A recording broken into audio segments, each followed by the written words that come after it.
আপনি বললেন যে এটা আসলে সামাজিক অবক্ষয়েরও সুযোগ আছে, আবার সামাজিক সুরক্ষারও একটা বিষয় আছে।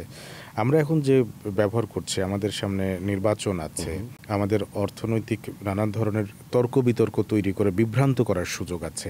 এই ক্ষেত্রে আমাদের দেশের টেন্ডেন্সিটা কেমন, মানে আপনাদের যেটুকু পর্যবেক্ষণ আছে, বিশেষ করে যদি আমরা যদি ইয়ং এজটা যদি ধরি, যারা বেশি আগ্রহী এটা ব্যবহার করতে, এটার সাথে আরেকটু যদি জুড়েই দেন, সেটা হচ্ছে আমরা এআই কি শুধুমাত্র ব্যবহারেই বেশি ঝুঁকছি, এআই এজেন্ট তৈরির ব্যাপারটাতে আমরা কতটুকু মনোযোগী আছে, যেটা আপনি ইনভেস্টমেন্টের কথা বললেন অনেক কিছু। এখানে আসলে দু ধরনের ব্যবহারই আসলে আমাদের দেশে আছে। আমাদের দেশে বেশ কিছু প্রতিষ্ঠান আসলে তার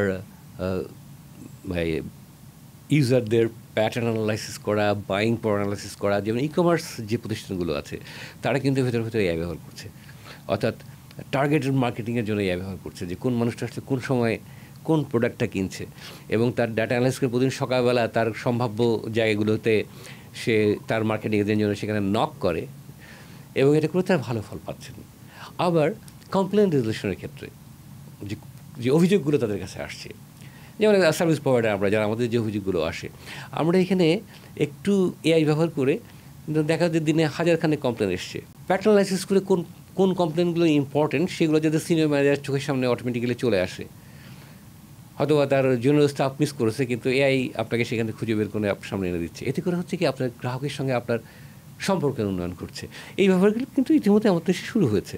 আরেকটা হচ্ছে যে এআই বেসড বিজনেস তৈরি করা, বা অন্য বিভিন্ন একটা সেক্টরের জন্য এআই ভিত্তিক সেবা নিয়ে আসা, যাতে ওই সেক্টরের মানুষজন এই সেবা থেকে ভবিষ্যতে ভালো কিছু করতে পারেন। এরকম এফোর্টও কিন্তু আমাদের দেশে অলরেডি আছে। যেমন ফিনান্সিয়াল সেক্টরে এটার ব্যবহার অলরেডি শুরু হয়েছে, কিছু প্রতিষ্ঠান কিছু ব্যাংক তারা চিন্তাভাবনা করছে। যেমন ফ্রড ম্যানেজমেন্ট ক্ষেত্রে, যেমন ক্রেডিট কার্ড ফ্রড একটা কমন একটা বিষয় ফিনান্সিয়াল অর্গানাইজেশনের জন্য। তো তারা এই জায়গাতে একটু এআই ব্যবহার করে এগুলোকে এই মানে সন্দেহজনক ট্রানজ্যাকশনগুলোকে অনেক সহজে তারা চিহ্নিত করতে পারেন। সিমিলারলি এর ব্যবহার আরও বেশি প্রয়োজন এই যে ফিনটেক যে সার্ভিসগুলো, যে মোবাইল মানি ট্রান্সফারের যে জায়গাগুলো করি, এটার ভিতরে কিন্তু অনেক ধরনের করাপশন, দুর্নীতি ও অপরাধমূলক ট্রানজ্যাকশনও কিন্তু হয়। সেগুলোকে চিহ্নিত করার জন্য কিন্তু আমরা এআই ব্যবহার করতে পারি। করে এআই এবং ডাটা অ্যানালাইটিক্স একসঙ্গে ব্যবহার করে আমরা কিন্তু আসলে এইগুলোকে চিহ্নিত করতে পারি খুব সহজে, এবং যেটা আমাদের সামগ্রিক নিরাপত্তার জন্য খুব প্রয়োজনীয়।